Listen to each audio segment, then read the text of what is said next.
would you take a moment and bow your heads in prayer?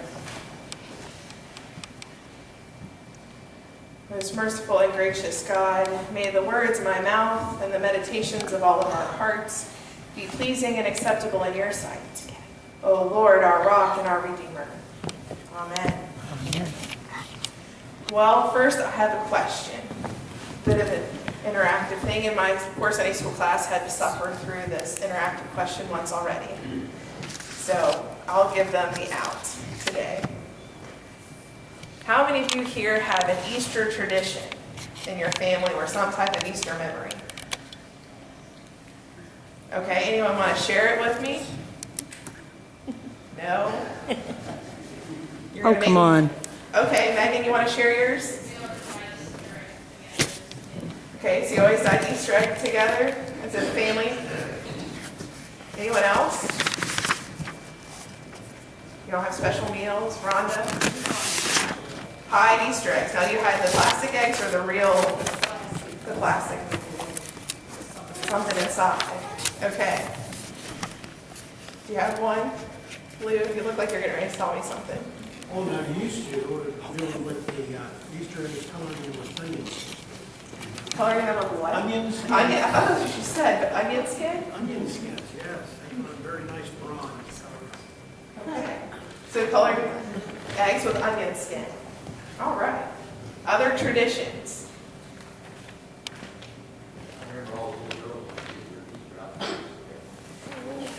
Easter outfits. All their sunbonnets, girls in their dresses. Yep.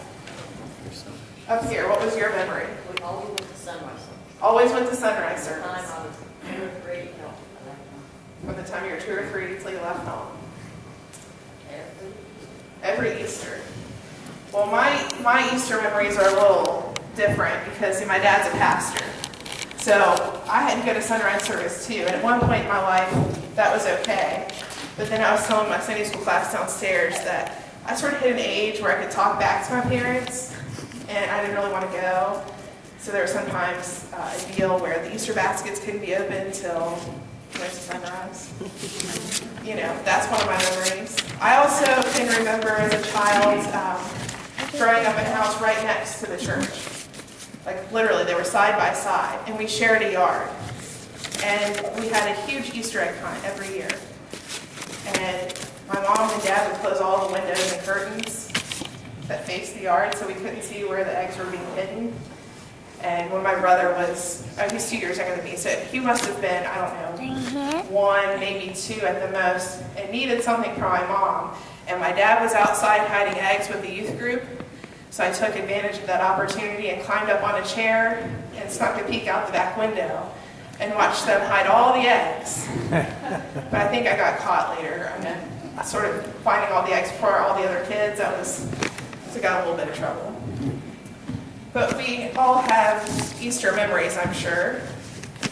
And sometimes things that perhaps don't exactly have to do with, or what we don't think have to do with the resurrection story, right? I know sometimes parents can get frustrated trying to get their kids to understand Easter. As one story was shared about a lady named Mary and her 4-year-old daughter, Elena. Elena came to her one morning and said, "Mommy, Mommy, will the Easter bunny bring me purple jelly beans this year?" And she said, "Well, I'm sure she'll bring jelly beans, Elena, but remember, Easter isn't about the bunny, it's about Jesus." "But will they be purple?" she insisted. "Yes, honey, I'm sure there'll be some purple ones mixed in." "Honey, but the important thing about Easter is not the bunny, it's Jesus. Easter is about how much Jesus loves you and me and the whole world." "Mommy, how many purple jelly beans will the Easter bunny bring me?" she insisted. "Elena, I think we'll probably be getting plenty of purple jelly beans. Do you know how much Jesus loves you?" the mom asked.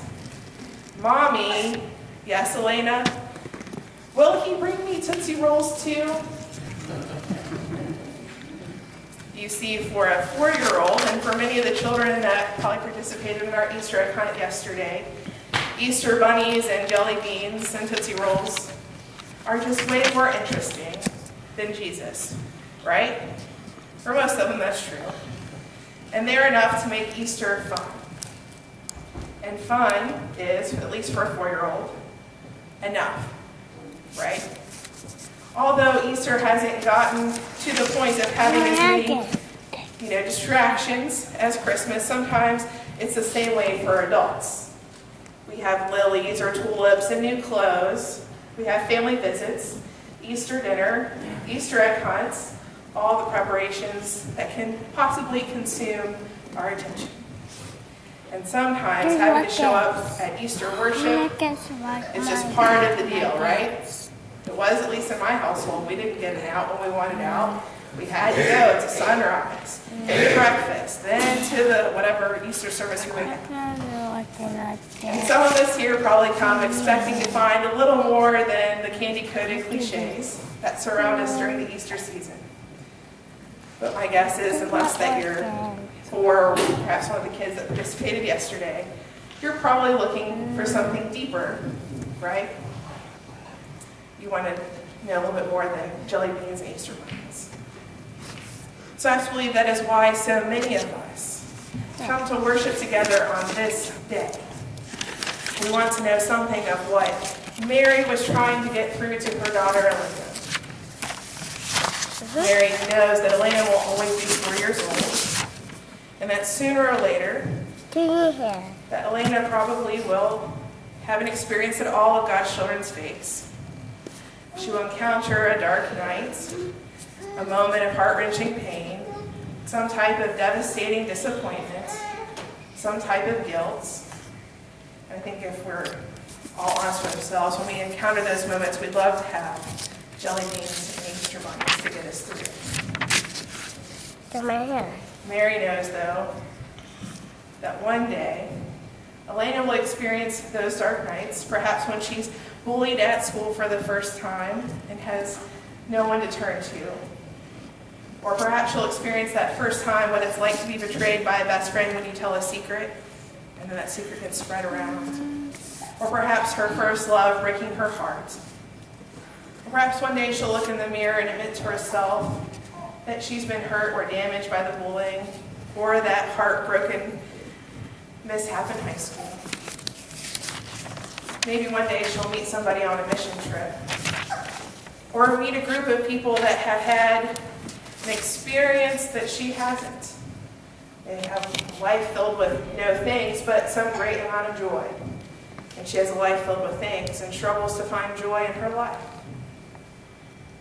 And maybe she'll have a moment in her life when she has to hear news from a doctor she didn't expect. Or maybe one day that she will have to experience a loss of a loved one she hadn't anticipated. Or maybe one night she'll get the call of a family crisis and have to run to the hospital and feel that powerlessness that all of us have probably felt at least once. I think we've all been there, haven't we, in those moments? You and I perhaps know all too well that those days all come again. That might have been, though, how Mary Magdalene felt that first Easter morning, if we stop and think about it. It was just dark outside. Violence and fear hung around them like a dark cloud, right? Her once adventurous life was now not so adventurous. Perhaps it was more meek. The authoritative teacher around whom she had spent all of her days with was gone. The light that had once shone on her had been extinguished on a Roman cross. Not only was it dark in the world that morning, there was only despair that she felt. When there had once been a glimmer of hope, there was only her life as she was surprised by the light of Easter. And her story has become that Christian story we all proclaim. It is a story that we remember and celebrate together in worship today. It is the single most important reason that we ever get together. I don't know if you know this, but every Sunday is considered a celebration of Easter. So think about that. Every week we celebrate Easter. It is the heartbeat of our Christian community. It is the hope to which we cling and the promise upon which we stand. It is the very essence of our Christian faith.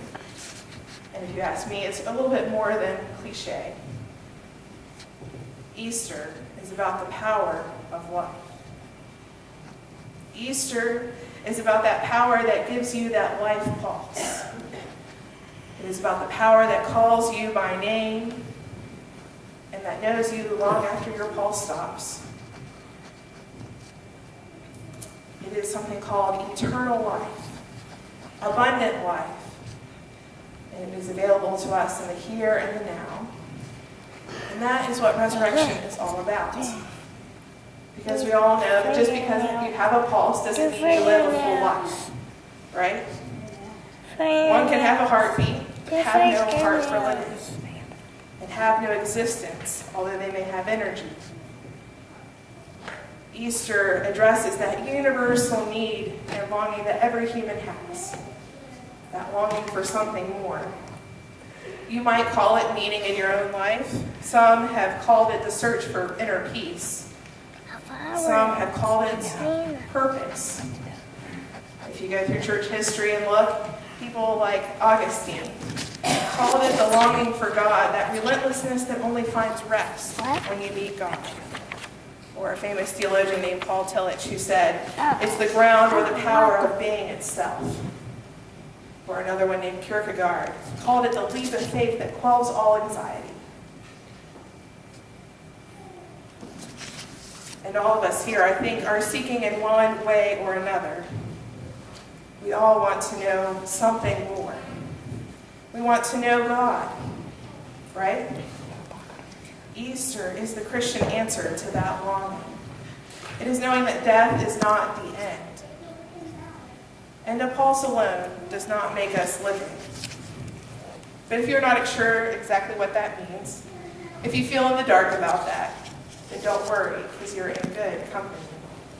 You see, Mary came to the tomb that day thinking that death was the end for Jesus. She goes in the dark, presumably to prepare Jesus' body with minerals and chemicals for burial, and she's resigned to the finality of death. She is grieving, and at first she does not even recognize the new life that's right there in front of her. But when the risen Christ speaks her name, she knows. So maybe some of you can relate to Mary. As I told the Sunday school class downstairs, many of us would love to think that we'd be married to get to see Jesus first. But maybe on this Easter you are resigned to the futility of life and that awful pain of death, the finality that death brings, perhaps the death of a beloved friend or family member, perhaps the death that pervades our culture, tragic deaths that come as a result of war, or perhaps tragic accidents or random acts of violence. Or perhaps you've experienced the death of a life-sustaining relationship, friendship, or some type of business. Maybe even more, one or more of these things has convinced you that not much makes sense in this life. And although you are breathing, and your heart may be beating, it's also breaking at the same time. There's been so much loss and sorrow in your life that you showed up here today perhaps looking for new life, but expecting to find more of the same. What might that be? Those cliche Easter bunnies and purple jelly beans. Perhaps some sort of candy cliche to get you through those things that perhaps do not touch the real questions of our life or bring comfort to our deepest forms of grief. Perhaps on this Easter Sunday, you can relate to the men who came to the tomb after Mary's announcement that the tomb was empty. You have followed others to church and looked into this whole Christian thing, and you just don't understand. You just don't see the proof for all of these claims that have been made. But here's the great thing about the gospel story. The one who has come to the tomb, that morning, Mary, and then eventually Peter and John, had different experiences. The men did not see Jesus. They did not get any proof. They just go back home and continue to hang out with the other disciples until Jesus appears in their midst of their dark night. And when Jesus appears to his disciples, what he does first is to do what? Anyone remember?